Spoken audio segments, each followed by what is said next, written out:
After 4 years of decluttering for in-home clients, I have learned that one of the biggest motivators for decluttering is some sort of transition. Sometimes these transitions are big ones, like moving or having children or renovations. But sometimes these transitions are smaller, like the end of the holidays or transitioning to a new year. With that in mind, I recently did a post-holiday purge of our house to start the new year with a clutter-free home and a calm mind. Today, I'm showing you the 5 categories of things that I refuse to keep until next year and why. When I'm doing our sort of post-holiday kind of purge and reset, I almost always start with the Christmas trees. Usually I think because I am just so ready for them to come down. And one of the very non-minimalist things I have is we actually have 2 Christmas trees. The kids love having like this colorful tree with all the homemade ornaments, and I love it and I think it is so sweet. However, I just know myself and I know I would not like having this in like our main living area for 6 weeks. I just know myself. And the kids also love having this kind of like fun one down in the basement where it's more of a play area. When Scott and I first moved in together, he actually brought an entire box of like Christmas tree ornaments with him. And I remember just thinking it was so strange for this grown man to have like a box of Christmas ornaments, because in our home growing up, we had Christmas ornaments and we had trees, but it just like wasn't a big thing for us. It wasn't anything that we were just definitely not passing on to other generations. So this means that most of the ornaments on this tree are either A, from Scott's childhood, or B, they are ornaments that we've made with the kids or the kids have made at school since they've been born. And every year we continue to get more and more ornaments coming in. Scott's parents gift us 3 ornaments every year, plus the kids are always making new ornaments through school and the library and things like that. So that means we have more coming in. We need to let go of some every single year. The number one thing that I refuse to keep until next year are Christmas tree ornaments that I do not love. And every year there are some very obvious like toss. To get started, I just grabbed a little bag from the kitchen just so that I could put like the outgoing items in them and keep them organized while I was like unpacking the tree. I instantly just started with the ones that the kids made that were not special. So as I said, they make some very cute ones at school. They usually have like their handprint or it has like their picture or their height or something, and it's always very sweet. And those ones I absolutely love cherishing and will keep them forever.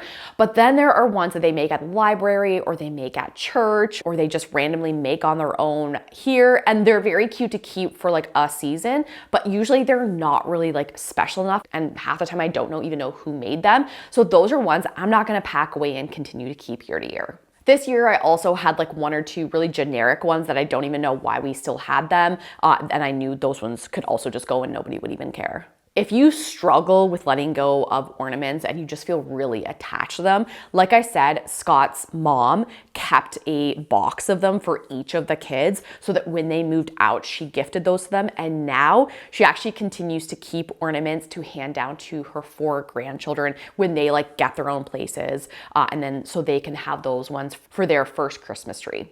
So if you struggle to let go, that might be a good option. Or if you struggle to let go and you don't have anyone like to pass them on to, I would remind you that I grew up with like lots of lovely Christmases and have 0 Christmas tree ornaments from my childhood, and I am totally fine with it. So just a reminder that you will still have those Christmas memories even if you don't keep all the ornaments.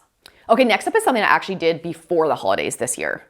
I am so torn when it comes to Christmas lights. I love the look of them inside the house and outside the house, especially because it is so dark this time of year in our area. So it just really does, I feel like, lift my spirits.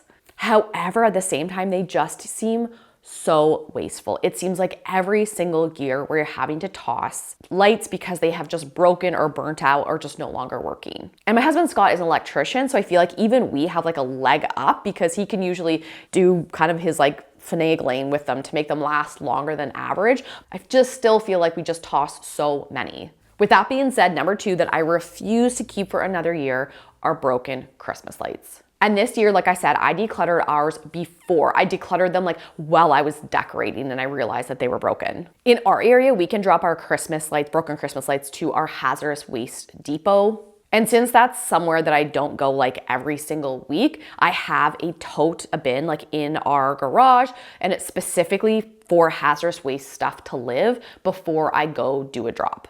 So that's exactly where I put them for now. The strand that stopped working was actually from the upstairs tree, which is like my tree, like the very simple tree. So I didn't actually even end up replacing them. I just went with fewer lights this year and I thought it still looked lovely. Does anyone else struggle with this? Does anyone else find like their lights break a lot, or maybe if they have a style or a brand that lasts really well? Next up is a category that could potentially be a lot of items for some homes.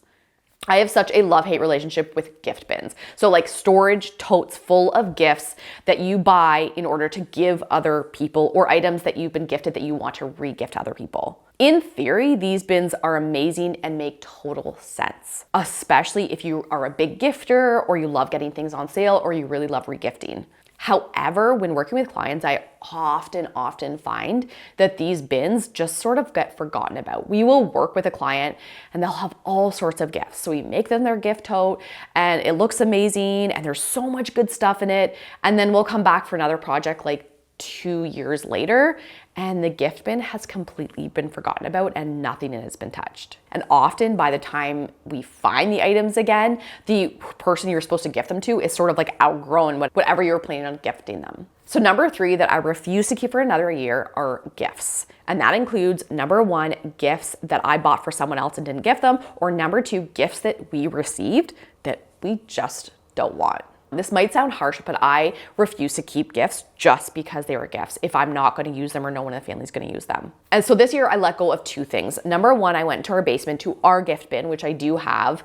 And I knew there was a book in there that I had bought for Leo months ago. But then when it ended up coming to Christmas, I was like, oh, I got other books that I feel like I love more, that he'll love more. So I didn't end up giving this to him. And I just don't want to honestly hang on to it for another 12 months in case he might like it, especially because he has so many books right now. And I know someone else potentially like it and read it. And I think I thrifted it for like $1 or $1.50. So I'm not too worried about the cost. So that went right into my outgoing pile.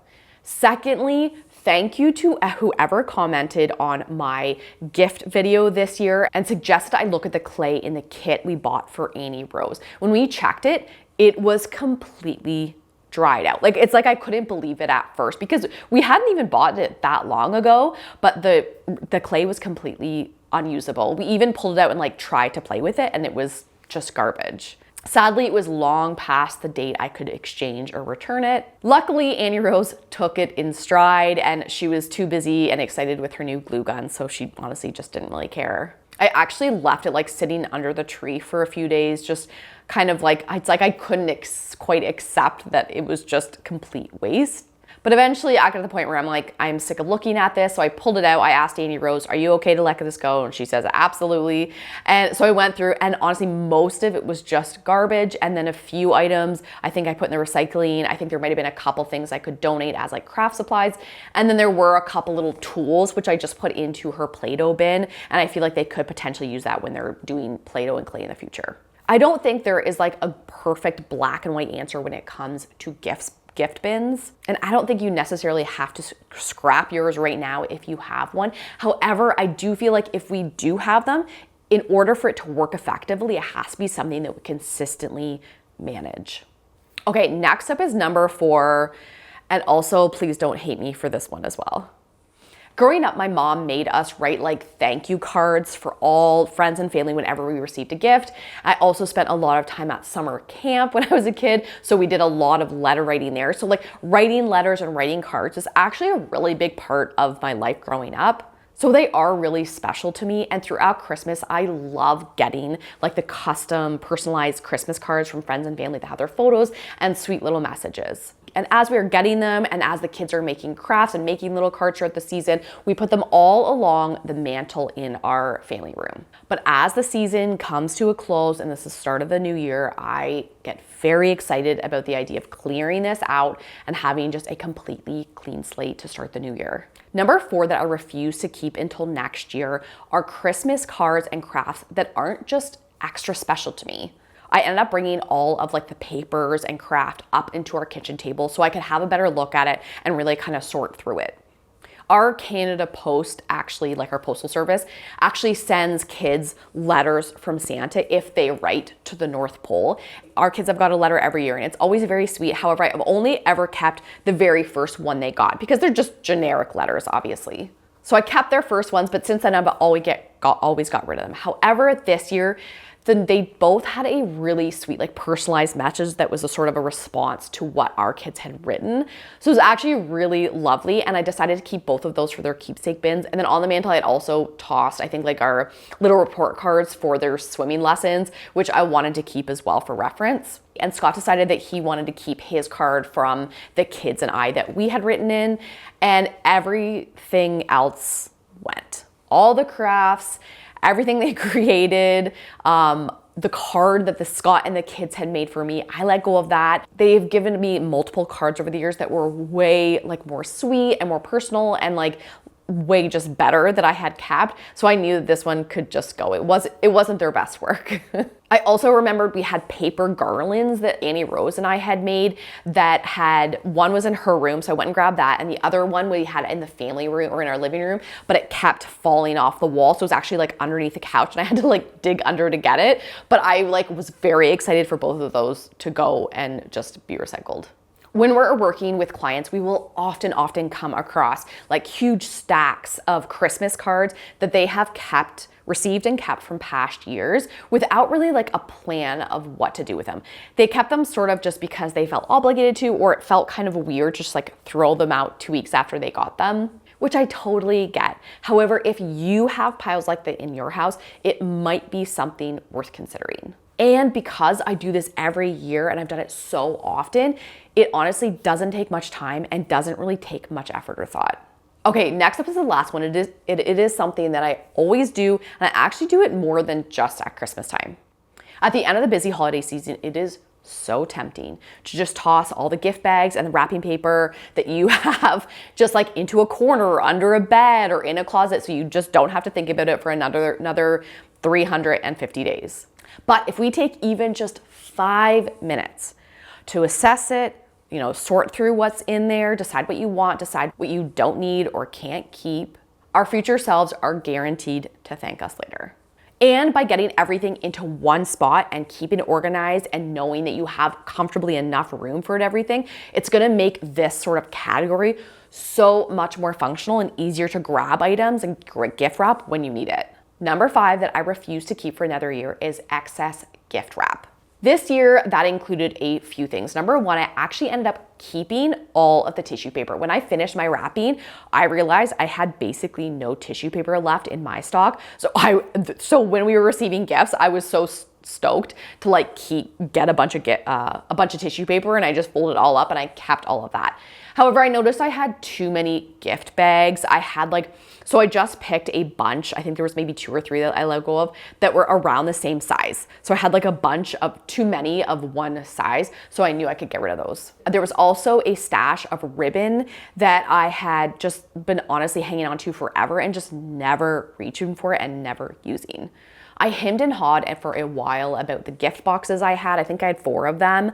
I don't use them a ton. However, I do find I use like a few each year, and I had room for them. So I decided to kind of like tuck them into each other, and I just tucked them in with our wrapping paper bin. There was another tin that I had received. It was more of like an actual tin that I had got cookies in, and I don't actually do a cookie exchange each year. So I knew that one could go, and I knew our thrift shop, if I needed one, has them for like 25 cents, 50 cents all Christmas. As I was putting everything back into our storage totes for the year, I found a few more items that I knew I just didn't want to keep for another year. There was a couple of Christmas books that the kids have just outgrown and they just didn't look at the entire season. There was a pair of like little Christmas antlers that were so cute, but they are now too small for the kids, so they just wouldn't keep them on. This purge was at the start of the calendar year, as I mentioned. However, this transition can apply to so many other times of the year. The start of the weekend, the end of the weekend, right after hosting something, the first day of your vacation from work, coming home from a weekend away, the start of a new season, the start of summer holidays. Remember that transitions don't have to be big and dramatic to be an invitation to let go of clutter that's been weighing you down. I invite you to keep an eye out for these mini transitions happening in your home and in your life. They are probably more common than you think. And they are the perfect opportunity to move closer to the clutter-free home that you crave and deserve. If you are looking to start your year off clutter-free. My decluttering guide is on sale, 50% off until the end of January. I'll put the link in the description box below. Thank you guys so much for watching, and I will see you in the next video. Bye guys.